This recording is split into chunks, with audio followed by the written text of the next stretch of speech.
The house stood at the edge of a forgotten neighborhood, where the last streetlight had gone dark months ago. A pale porch bulb flickered like a dying heartbeat, casting uneven light on the old wood. The night air hung thick, unmoving, and the silence seemed to pulse with something unseen. Inside the house, a man's voice whispered through the walls, faint but desperate. "I just need 5 minutes. Please do not close the door." His words trembled in the dark, followed by the faint scrape of something metallic dragging across the floor. No one answered. The house absorbed the sound and returned nothing but stillness. What happened inside that house has never been fully explained. Some say it began as a simple Craigslist transaction, a meeting between two strangers over a piece of furniture listed online. Others claim there was never any listing at all, only a lure. What is certain is that someone entered that house one night and never came out again. The story as it exists now is pieced together from fragments. A phone call that cut off mid-sentence, tire marks in damp soil, a listing that vanished hours later, and one terrified neighbor who still refuses to speak publicly about what she saw. It began, like so many things, with trust, a message sent to a stranger through a glowing screen, a few back-and-forth exchanges, the kind that seem harmless, the promise of a good deal, a quick meeting, and a polite tone that carried no warning. It felt ordinary, safe enough, but every true story of horror begins with the illusion of safety. There are people who still remember the night the house's lights went out for good. They speak of how the listing appeared around sunset. Vintage oak dresser barely used, must sell tonight. The price was impossibly low. The post included just one image, a shadowy photograph taken in what looked like a dim living room. You could barely make out the dresser's outline, but something in the photo felt off. A reflection perhaps, or a shape behind the object half hidden by poor lighting. Most people scrolled past it, but someone did not.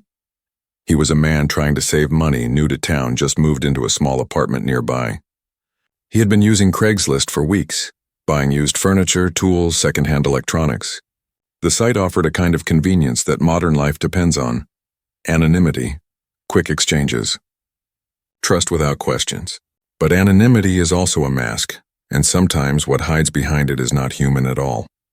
The man responded to the listing shortly after 8. The reply came within minutes. "Yes, still available. Cash only. Come tonight if you want it. House is on the edge of town, end of Birch Lane." No name, no phone number, only an address and an urgency that felt strange in hindsight. Still, he agreed. He said he would be there in an hour. That was the last message anyone confirmed came from his phone. At 9:14 p.m., a car was seen pulling onto Birch Lane. A passing driver recalled seeing headlights pause near a small house with its porch light on. The driver thought little of it. Birch Lane had always been quiet. Half its houses abandoned, the rest occupied by people who kept to themselves. The road had no street cameras, no visible neighbors awake. It was the kind of place where time moved slower and screams traveled nowhere. The car's engine stopped. For a while, nothing happened. Then a single porch light flickered twice and the door opened. What happened beyond that door remains speculation. There are reports of faint noises, a slam, a cry, a scraping sound like metal dragged on tile. But those reports surfaced later, when the police began asking questions. Memory bends under fear, and the human mind often reshapes silence into sound. At 10:03 p.m., the same car was seen again, parked at the end of Birch Lane, empty, driver's door ajar. Its headlights were off, but its hazard lights blinked faintly in the dark. A patrol car passed by 2 hours later and logged it as an abandoned vehicle. The officer did not stop. It was a common enough sight. People came out there sometimes to drink, to disappear, or to escape the noise of the city. He did not know someone had already disappeared for good. The next morning, the car was still there. The door remained open. Inside were a half-empty coffee cup, a folded receipt, and a phone charger plugged into the console.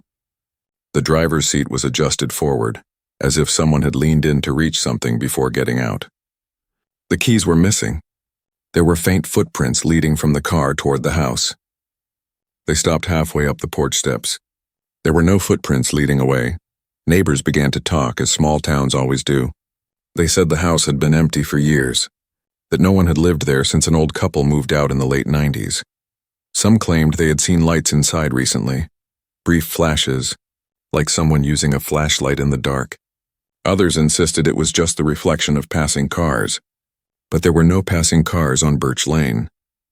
When police arrived, they found the house unlocked. Inside, dust covered most of the furniture except one spot on the living room floor, where something heavy had recently been dragged. The faint outline of a rectangular object, perhaps a dresser outdoors, marked the wood. The smell was strange. Not decay, not quite. More like damp wood and old rust.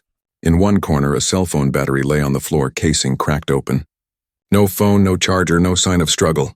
Only a faint indentation on the wall where someone's head might have struck. And beside it, a message scrawled in pencil. It was never listed. That message became the heart of the investigation. 3 words that turned a disappearance into something else entirely. How could a listing not exist if someone had replied to it? How could messages be exchanged with no origin? The police traced the email chain, but it led to a dead domain. A fake address created hours before the meeting and deleted minutes after. No one had ever used it before. No trace of the man was ever found. They say that house still stands at the end of Birch Lane, its porch light flickering, waiting. Some claim the listing still reappears online from time to time, under new titles but with the same blurry image. Each time someone flags it for removal, it vanishes, only to return weeks later, reposted in a different city, and sometimes late at night, when the site is quiet and the listings seem endless, you might see it again. That faint photo of a dark room, the outline of something heavy, and maybe if you look too closely, the faint reflection of someone standing behind the camera. But who took the photo? And who is waiting on the other side of that door? The story that came to be known as the Birch Lane disappearance began quietly, years before the house became infamous. The area had once been part of a small manufacturing town, one that thrived during the 1980s before the mills closed and the workers scattered. Birch Lane lay on the edge of that town, a cul-de-sac surrounded by old oak trees and narrow drainage ditches that filled with rainwater every spring. Houses there had character once. Children playing in yards, mailboxes freshly painted, porch swings creaking on summer nights. But as industry faded, so did the light in that place. By the early 2010s, only a handful of residents remained. The rest of the houses were abandoned or sold off to absentee landlords who never visited. Windows stayed dark. Lawns grew wild. What remained of Birch Lane was more memory than neighborhood. It was the kind of place where cell service cut out halfway down the street, and GPS often misread addresses. A place forgotten by progress but never fully claimed by nature, where silence was its own form of decay. The man who vanished had moved to town only a few months before. He was in his late 20s, quiet and hard-working. He worked a modest job at a warehouse on the outskirts of town, a temporary position that barely paid enough to cover rent. His apartment was small, just 1 bedroom, a kitchenette, and a window that faced a brick wall. He was not looking for luxury, only a sense of independence. When he found that dresser listing online, it seemed like an easy way to make his new place feel like home. He had always preferred to buy secondhand. It was practical, he said, and somehow more human. Every item carried a trace of someone else's life, a small history embedded in scratches, dents, and fingerprints. He often browsed Craigslist during lunch breaks, scrolling through used couches, kitchenware, and the occasional free listing left by people moving away. The platform was familiar, a digital marketplace that blurred the line between community and anonymity. In those years, Craigslist was both a lifeline and a labyrinth. It connected strangers who would otherwise never meet. Most exchanges ended without incident. A handshake, a few dollars exchanged, a polite "take care." But every so often, a story emerged that reminded people of the dangers hidden in plain sight. Reports of buyers who never returned, sellers whose doors opened onto something far darker than a transaction. Those stories rarely made headlines. They existed in whispers, online threads, and local gossip passed between neighbors. When investigators later reviewed his search history, they found he had viewed several listings that day. Chairs, tables, a bed frame, all normal. But the dresser stood out for one reason. It had been posted only an hour before he responded. The image was dim and slightly blurred, taken from an odd angle. The background revealed more than the item, a portion of a window with curtains drawn, faint light filtering through. And behind the reflection on the glass, something like a human shape. Too tall, too still. At first glance, it could have been a trick of light, but some details stayed consistent across reposts. The faint shape remained. positioned exactly the same way. That dresser became an anchor for everything that followed. The email exchange between buyer and seller appeared normal. Short sentences, simple words. The seller wrote that he was moving out tomorrow and needed it gone tonight. He provided no name, only the address. There were no spelling errors, no signs of distress or deception. It read like any other online conversation, efficient, impersonal, ordinary. And perhaps that was what made it so believable. What few people understood was how carefully such traps could be built. Online anonymity erased boundaries, allowed people to shape themselves into whatever others wanted to see. A friendly tone could mask calculation. An empty house could become a stage. Trust became the bait. Those who later examined the case would say the man had no reason to suspect danger. He told his coworker he planned to pick up a dresser, maybe grab dinner afterward. His coworker remembered that he seemed distracted that day, as if something was on his mind. Not fear exactly, something closer to unease. But in a world where unease is constant, most people learn to ignore it. The drive to Birch Lane would have taken less than 15 minutes. The road wound through the edge of town, past shuttered stores and vacant lots. The deeper one drove, the fewer lights remained. Power lines sagged low over the asphalt. Telephone poles leaned with age. The navigation app often failed there, rerouting endlessly, spinning in circles. The man likely used landmarks instead. The gas station at the corner, the broken mailbox, the final turn marked by a crooked street sign. Locals said the house at the end of Birch Lane had a strange reputation even before that night. Some believed squatters used it occasionally. Others thought it belonged to an old veteran who rarely appeared in daylight. The town's property records were incomplete. Ownership had changed hands several times, sometimes under shell names. A few neighbors claimed they had seen lights in the windows weeks before the disappearance. Small, quick flashes that looked like candlelight or the reflection of a phone screen. But no one investigated. When the man parked his car that night, no one saw him step out. The sound of his door closing might have echoed faintly down the empty street, but only one woman, a widow who lived 2 houses away, remembered hearing anything unusual. She later described a sharp thud and a man's voice calling out, low and fast, like he was talking to someone who would not answer. She said she turned on her porch light but saw only the back of a car and a porch lamp flickering through the trees. She turned the light off again. What she did not know was that those would be the last human sounds ever recorded on Birch Lane for weeks. After that night, the street fell silent again. The kind of silence that feels alive. When police began tracing the man's last movements, they found he had called the number provided in the email signature, a number that, on record, had never existed. It was not a burner phone or a prepaid line. It was a digital ghost, an online relay that rerouted through multiple IPs and deleted itself hours later. Someone had gone to deliberate lengths to vanish. What that means, no one can say. Perhaps it was a scam gone wrong. Perhaps it was something worse. But one thing became clear.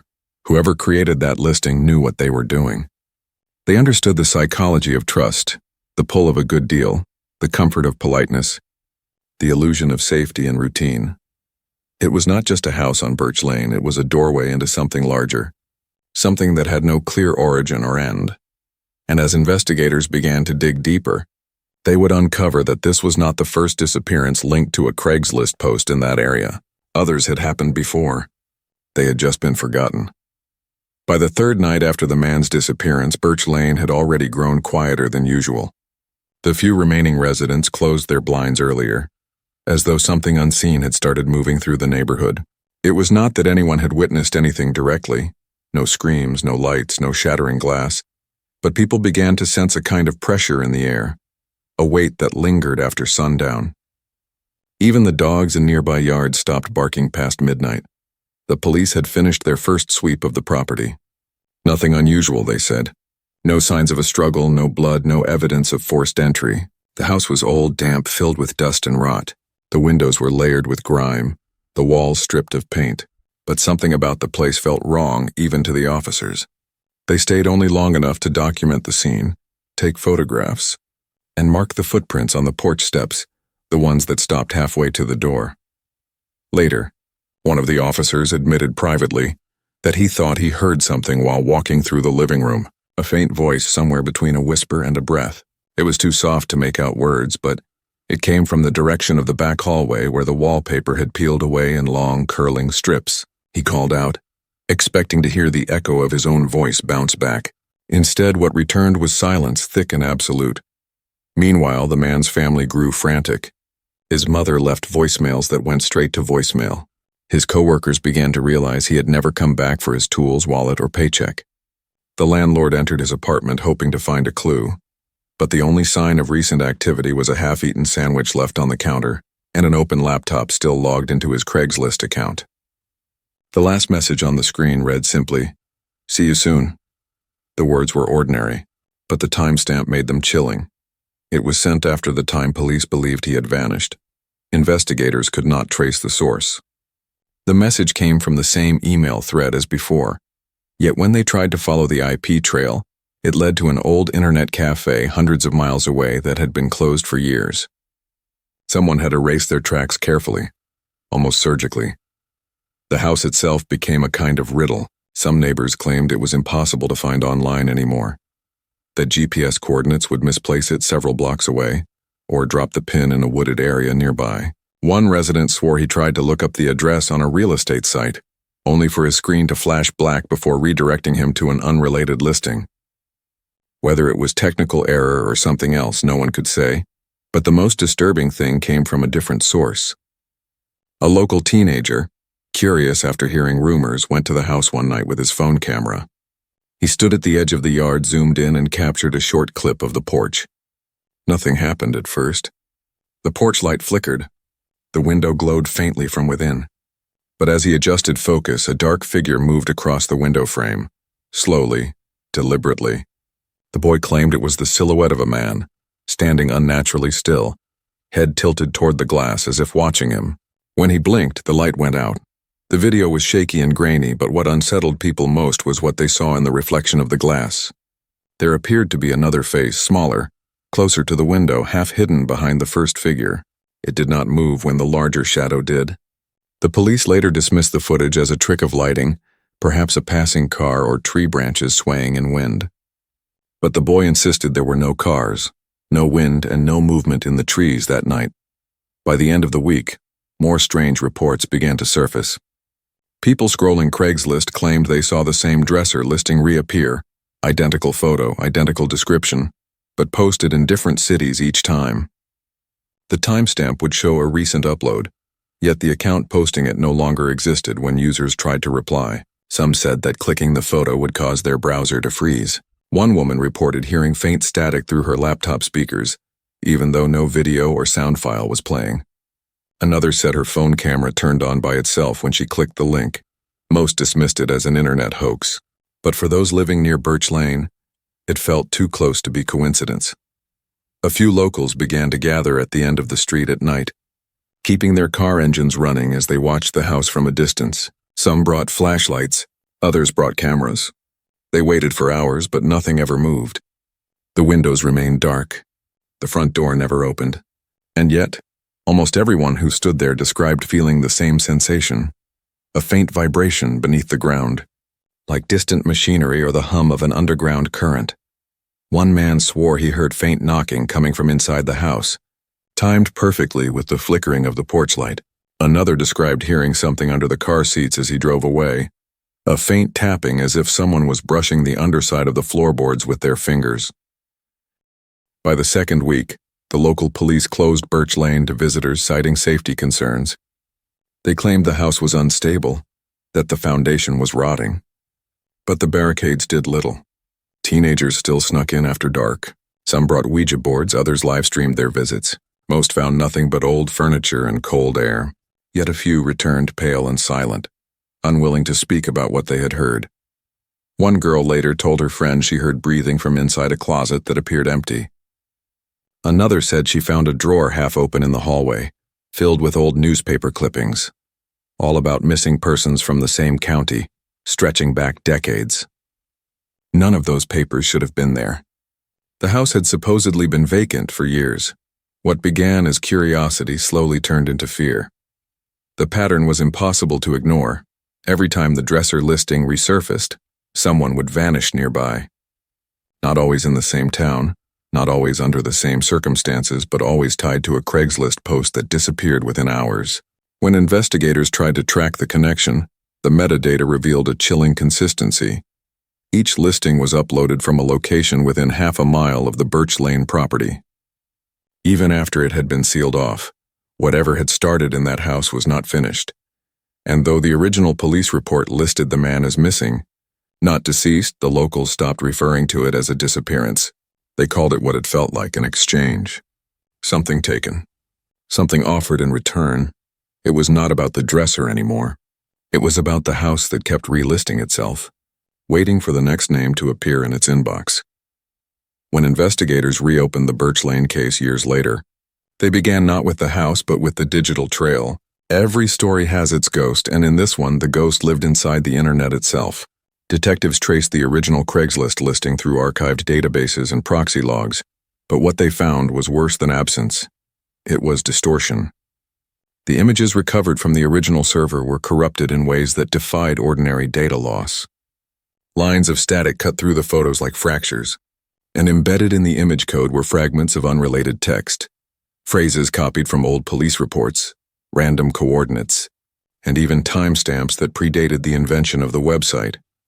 A digital forensic expert named Harland was brought in to make sense of it. He had spent years analyzing cybercrimes, phishing schemes, and dark web scams, but he admitted he had never seen anything like the Birch Lane data. It is as if someone or something kept rewriting the same post over and over, he told a reporter later, like the code was aware of being deleted and refused to disappear. Harland extracted one particular anomaly. Within the corrupted metadata of the image was an embedded sound file, too faint to hear without amplification. When slowed down and filtered, it revealed a series of rhythmic thuds, 5 beats, a pause, and then 2 more. It resembled knocking. At first, it seemed coincidental, but when they compared the file's waveform to audio recorded by the teenager who filmed the house, the pattern matched exactly, the same sequence of knocks that had pulsed with the flicker of the porch light. Harland later theorized that the original image might have been taken on an analog camera, later digitized and somehow embedded with data from its environment, like an accidental sound imprint recorded in static. But there was no evidence of that technology being used. Craigslist listings only allowed standard JPEG uploads, and none of the recovered files should have contained audio at all. More disturbing were the testimonies gathered from those who had responded to similar listings in the years that followed. One man in another state described answering an ad for a dining table that looked eerily familiar. The seller's tone was polite but insistent, asking him to arrive before dark. When he pulled up to the given address, the house matched the Birch Lane description perfectly. Same porch, same shape, same flickering light. But when he later checked the town registry, no such house existed at that address. He called the number again and a woman answered, confused. She said the property he was describing had burned down 30 years earlier. The stories grew stranger with each new lead. A woman who bought an old dresser at a yard sale in another county reported finding a folded piece of paper taped inside one of the drawers. Written in pencil were 3 words. It was never listed. The handwriting matched the note found on the wall of the Birch Lane house years earlier. Police began to suspect a copycat, but there was no one to copy. The original case had no known suspect, no digital fingerprint, no human motive. Even the surviving photographs of the house seemed to shift over time. Archivists noticed that small details, the position of a door, the angle of light, changed between identical images saved days apart. When compared side by side, they looked almost alive, as if the house itself refused to stay still. That was when investigators turned to something they rarely did: folklore. There had always been a story about Birch Lane, one older than the internet. In the 1950s, local papers mentioned a craftsman who built furniture there, an isolated man who rarely sold his work, but occasionally placed ads in the classifieds. His customers often described feeling uneasy in his presence, claiming he would ask personal questions while they inspected his furniture, where they lived, who they lived with, when they would be home next. Several customers later reported finding strange carvings hidden inside the wood grain, symbols that resembled inverted letters or runes. When police visited his shop decades ago, they found it abandoned. The man had vanished. One of his unfinished dressers remained. The drawers were nailed shut. When pried open, they contained clippings of classified ads, each one a sale posting, each one eerily similar to the others. At the bottom of the pile was a scrap of newspaper that read, "If it calls to you, answer." Harlan believed there was a connection between the old craftsman and the modern listings, a pattern that predated digital technology. The same words, the same lure migrating from paper to screen. The internet had merely become a new vessel for an older method. Yet the psychological explanation was no less terrifying. Experts who studied digital hauntings, a fringe field that examined how trauma could spread through online spaces, suggested that repetition itself could carry power. When a story is retold enough, one researcher wrote, it begins to inhabit the places where it is told. The Birch Lane ad had been copied, screenshotted, and discussed thousands of times. Perhaps it did not matter whether it had ever been real. What mattered was that people believed it. Belief, they said, could animate code like breath animates flesh. But some evidence could not be dismissed as mass hysteria. In a private briefing never released to the public, Harlan presented an image comparison of the Craigslist ad's original photo and the later reposts. The background of the room changed subtly in each iteration, but one thing stayed constant: a shape near the corner, barely visible, like the outline of a person captured in low light. He enhanced the image and isolated the pattern. The result showed what appeared to be a man's face, unmoving, eyes open, mouth slightly parted, as if mid-breath. Harlan swore the face was the same in every version, regardless of where the ad appeared or who uploaded it. When asked if it could be the missing man, Harlan refused to answer. He only said, "The eyes do not belong to anyone still alive." As word spread, forums and message boards lit up with speculation. Some believed the Birch Lane ad had become a kind of trap, feeding on curiosity. Others insisted it was an elaborate network of criminals exploiting psychological fear. But those who spent too long investigating often reported similar symptoms: insomnia, paranoia, and in some cases, the sensation of being watched even when offline. A few claimed their devices would power on by themselves, displaying fragments of text from the listing. Available tonight. Cash only. Do not wait. It became clear that the deeper one looked into Birch Lane, the more it looked back. By then, no one doubted that something connected all the missing persons. But the real question was no longer who created the listings. It was what was continuing them. The ad had outlived its creator, multiplied beyond any single intent. It had become its own entity, one that spoke in code, hid in images, and reached across towns through digital dust. The screen was no longer a window, it was a mirror. And somewhere behind that mirror, a faint knocking still echoed. 5 beats, a pause, 2 more. The same rhythm that haunted the porch light at Birch Lane. The aftermath of the Birch Lane case did not unfold with answers, but with silence. Time passed and the house was eventually sealed, its doors boarded and windows nailed shut. The police tape weathered in the rain, the grass grew long, and the town slowly pretended that the story had ended. But for those who had known the man who disappeared, life did not resume in any ordinary sense. Something had been taken from them, not only a person but also a sense of safety that once felt ordinary. His mother was the first to feel the change. In the weeks after his disappearance, she refused to move his belongings. The sandwich on his counter remained, hardened by time. His phone charger, still coiled near the couch, was left untouched. She began to sleep in his apartment, insisting she could still feel him there like heat lingering after a fire. Sometimes, she swore she heard footsteps in the hallway or the faint sound of typing from the other room. But when she opened the door, the laptop would sit closed, dark and cold. There were moments when grief twisted into obsession. She spent nights scrolling through Craigslist, searching for the dresser, the photo, any trace of the listing that had stolen her son. Every so often, she would find something familiar.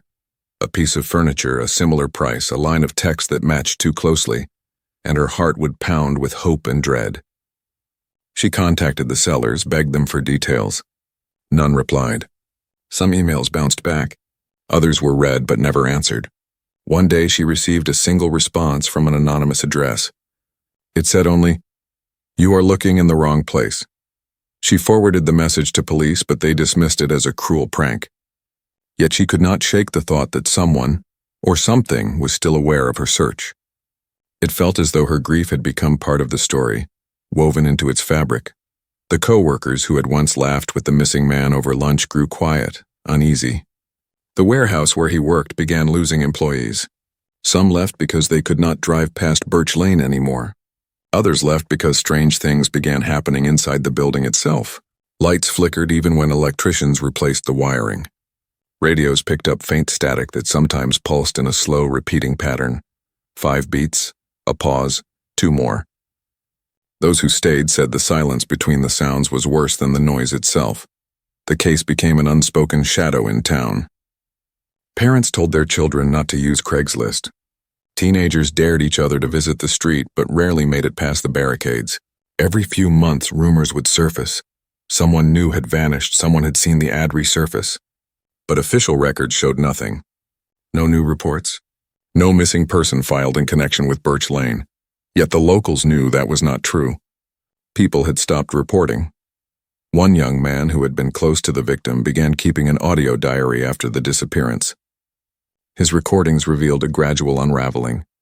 At first he spoke about memories. Nights spent talking about life, about moving out of town, about the future they both believed they had.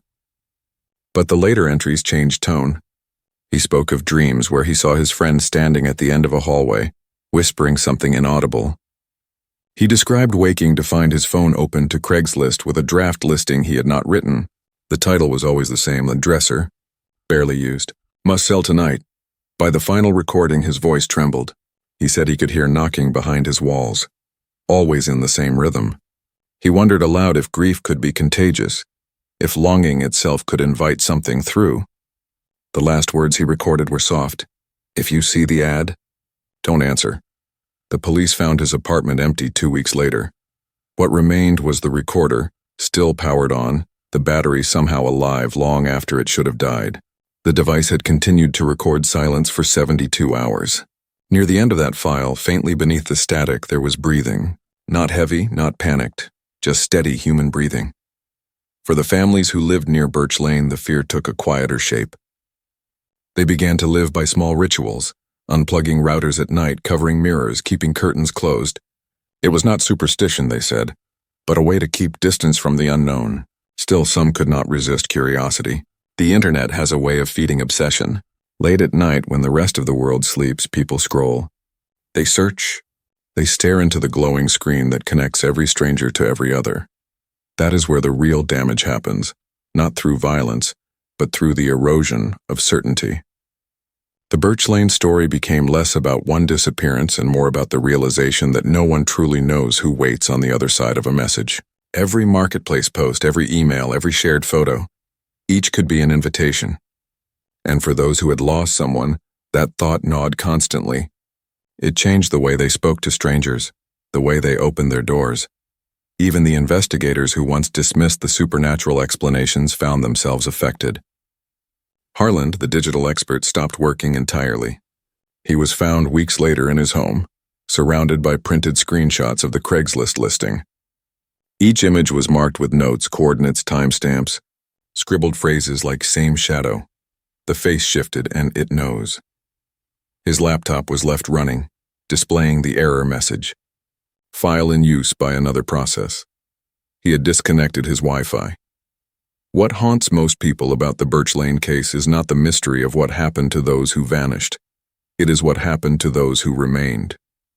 The survivors were not the same. They carried something invisible, something that clung to their thoughts. It was as though the story itself had learned to inhabit minds the same way it had once inhabited the internet. In quiet moments, people began to feel watched, not by a person, but by an echo. The kind that hums through power lines and old screens. The kind that seems to remember your name. Some nights, when the wind moved through the empty houses at the edge of town, it carried a faint sound. Not words, not exactly. More like the rhythm of a message sent and received. 5 beats, a pause, 2 more. No one could ever say if it came from Birch Lane or from somewhere closer. And maybe that is the most terrifying part. How easily grief, fear, and curiosity can cross the distance between what we know and what we believe. Maybe the ad does not need a place anymore. Maybe it only needs a mind willing to see it. By the time the Birch Lane story reached national attention, It had already begun to split into two realities, one belonging to investigators, the other to everyone else. The police continued to describe it as an unresolved missing person case, built on the fragile bones of digital traces and hearsay. But to those who had lived near that street, to those who had lost sleep scrolling through the Craigslist archives, it had become something else entirely, a story that behaved like it was alive. The investigation reopened twice over the following decade. Both times it was closed quietly. Each reopening was triggered not by new evidence but by patterns.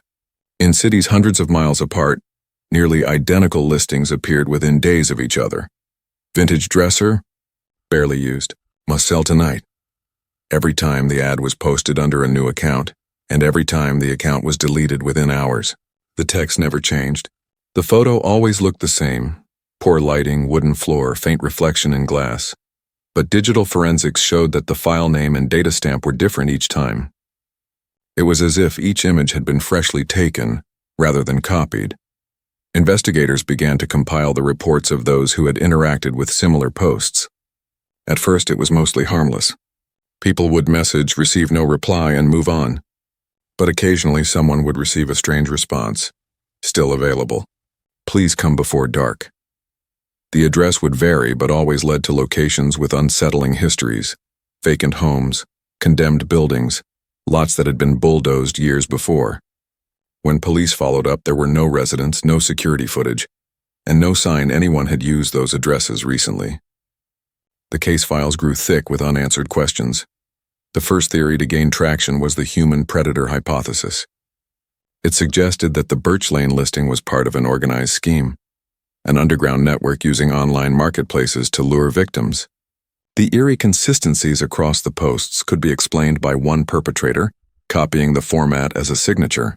Yet this theory unraveled when several of the later listings were proven to originate from IP addresses in different countries, posted almost simultaneously. It was statistically impossible for one person to be behind all of them. Then came the digital haunting theory. Proposed by Harland before he withdrew from public life, it claimed that the listing itself was an artifact of trauma, a form of residual data generated by the emotional energy surrounding the original disappearance. He believed that extreme psychological events could somehow encode themselves into digital structures, repeating through algorithms like echoes through an empty house. His paper, rejected by most academic journals, contained one haunting line. If grief can alter a human mind, perhaps it can also alter the systems that connect them. Others took a more pragmatic view. Some saw the phenomenon as a product of internet culture, a perfect storm of rumor, fear, and collective imagination. According to this perspective, once a story spreads widely enough, it begins to perpetuate itself. People see what they expect to see. They reproduce details unconsciously, creating a chain of coincidences that look like patterns. Yet even skeptics could not explain why every screenshot of the Birch Lane ad, no matter who captured it, showed the same timestamp hidden in its code, 9:14 p.m. The official investigation eventually focused on that timestamp. Cybercrime units traced data packets across archive servers, following ghost trails that should have led nowhere. But they found something peculiar. The data route for the Birch Lane image was cyclical. Instead of terminating at a hosting site, the path looped, rerouting endlessly between two non-existent nodes. When mapped visually, the pattern resembled a spiral. Forensic analysts ran simulations to break the loop. Each attempt failed. During one experiment, an officer monitoring the code reported hearing a sound through his computer's speakers, static punctuated by faint knocks. The audio file he recorded lasted 7 seconds and ended with a voice, distorted and almost childlike, saying, "Do not wait." After that, the system crashed. The log entry documenting the event deleted itself seconds later. The voice could not be verified. Meanwhile, independent researchers dug into the property's older records. They discovered that the house on Birch Lane had not always existed at that address. Historical surveys from the 1940s placed a similar structure 2 streets over. That house had burned down in 1954 after a reported gas leak, killing its owner, a reclusive carpenter named Marlon Hale. Police reports from that time mentioned unfinished furniture found inside the ruins, some containing hidden compartments. One officer described hearing knocking sounds from within the charred remains. No one opened the drawers. Decades later, when modern mapping data was compared to old blueprints, something alarming surfaced. The coordinates of the original house matched exactly with where the Birch Lane property now stood. To some, that connection proved nothing more than coincidence. To others, it felt like the missing piece, a link between human creation and something older, hungrier. Locals whispered that the house was never rebuilt in a traditional sense. They said it returned piece by piece, through the hands of those who could not resist reclaiming its materials. Every board, every hinge, every nail carried a memory.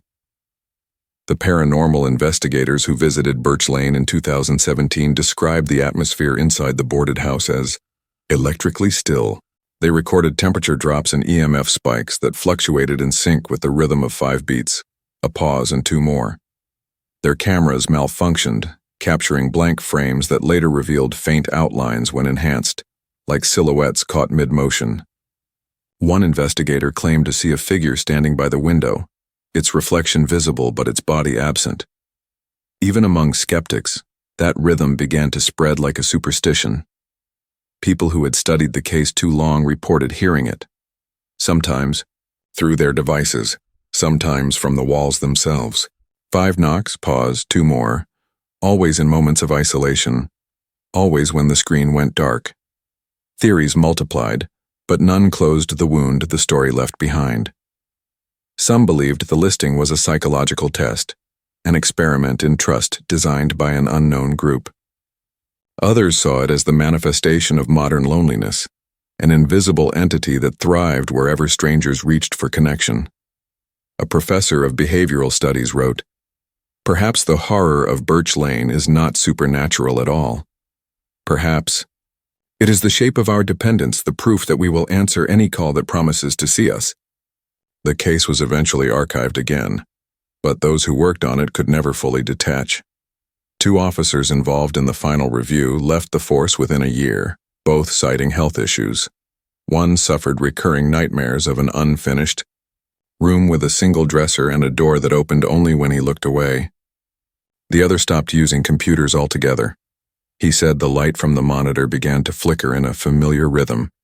To this day, no one can say whether the Birch Lane ad was human design, technological anomaly, or something that used both as disguise. All that remains certain is this: each repost appears when the last one fades. Each image carries the same shadow. And sometimes, when you look too closely into that photo, you realize the reflection in the glass is not the seller. It is you. Time has dulled most stories that once haunted the internet, but Birch Lane remains. It lingers not as an urban legend, nor as a solved mystery, but as a quiet infection woven through the spaces where people still search, still buy, still trust. The listing has not reappeared publicly for years, not under its original name at least, but even now, threads emerge in corners of the web where people whisper about strange posts that vanish before they can refresh the page. And always, the pattern is the same. The words, the lighting, the reflection, the faint pull to answer. The town itself has changed. Birch Lane has been renamed by the county to erase its association with the case, but locals still refuse to drive there. Nature has started reclaiming what people abandoned. Vines crawl up the side of the boarded house. Trees press close as though trying to hide it. Yet somehow the porch light still works. The power company insists the house has not been connected to the grid in years. No one can explain how that bulb flickers to life some nights, glowing faintly like a single eye left open. The house was supposed to be demolished 2 summers ago, but the contractor never returned. The crew arrived early one morning with their equipment, marked the perimeter, and broke for lunch. When they came back, the foundation stakes had been removed. Their blueprints, left on the hood of the truck, were gone. The foreman later told the local paper that he found the plans folded neatly on the porch steps the next day, weighed down by an old dresser handle rusted through at the edges. No one claimed responsibility. The demolition order was quietly postponed.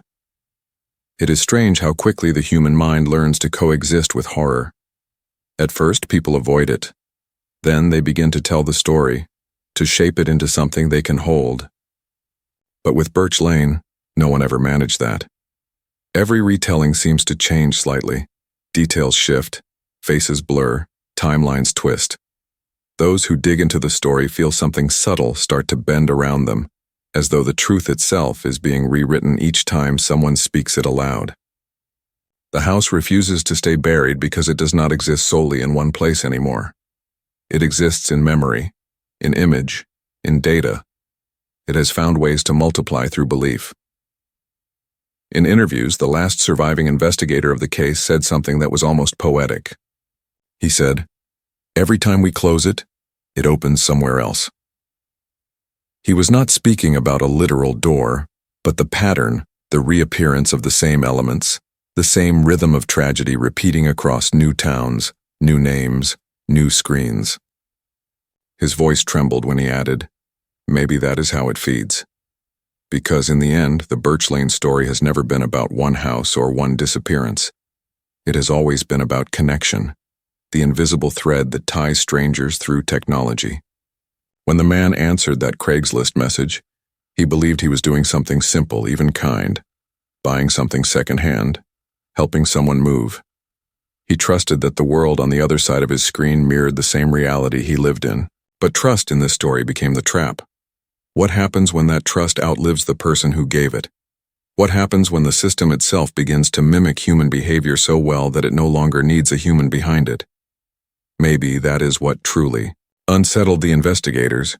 Not the possibility of a ghost or a killer, but the idea that technology could remember something it was never meant to remember. That it could continue an unfinished act of malice indefinitely, without understanding it, without reason, without guilt. When people discuss the case online now, they rarely use the name Birch Lane. It is as though typing it might call it back.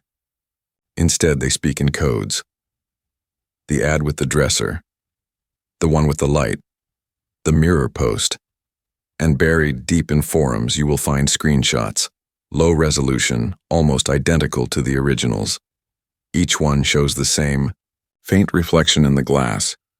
But if you compare them closely, you begin to notice differences. The reflection leans forward now. The face is clearer. The angle slightly changed, as if the figure has taken one small step closer each time the image is reposted. The digital experts who still analyze the file say that cannot happen. A still photo cannot evolve. Yet every copy is unique, every compression introducing details that were not there before. It is as though the photo is not being shared but replicated, reborn through every download, reshaped by every viewer. Some call it an optical illusion caused by data loss. Others are not so sure. There is a chilling consistency across accounts from those who have viewed the ad directly before it vanished. They all report a sense of recognition, an inexplicable feeling that the room in the photo looks familiar, though they have never been there. Some describe remembering the smell of the wood, the sound of a light hum in the background. Others say they see something personal reflected in the window, a shape, a shadow, or even themselves. One woman wrote in a forum, "When I looked at the photo, I saw my living room behind the glass." Her post was deleted minutes later. The deeper truth of Birch Lane may never be known because it changes depending on who looks at it. Some say it is the digital echo of a murderer who refused to die. Others believe it is an accident of modern existence, our collective loneliness forming patterns in the static. But there are those who whisper something different. They say the house has become aware of itself, that it waits patiently in the spaces between searches, listening for those who type certain words, watching for those who hesitate before pressing send. If that is true, then maybe the question is not what happened on Birch Lane, but what it became. Maybe it learned that the easiest way to survive is through us, through the human need to look, to know, to share. Maybe the horror is not the house or the ad or even the missing man. Maybe the horror is how willingly we keep reopening the door. Because even now, as you listen to this story, there is a small chance the listing could reappear. It might not use the same photo or the same description. It might be disguised as something harmless, a chair, a mirror, a lamp. But if you ever see one that seems oddly familiar, one that pulls at you for reasons you cannot explain, close the page. Do not reply. Do not message. And if you hear knocking from the walls, 5 beats, A pause. 2 more. Turn off the light. Do not wait. For some doors once opened, never stop inviting someone else inside.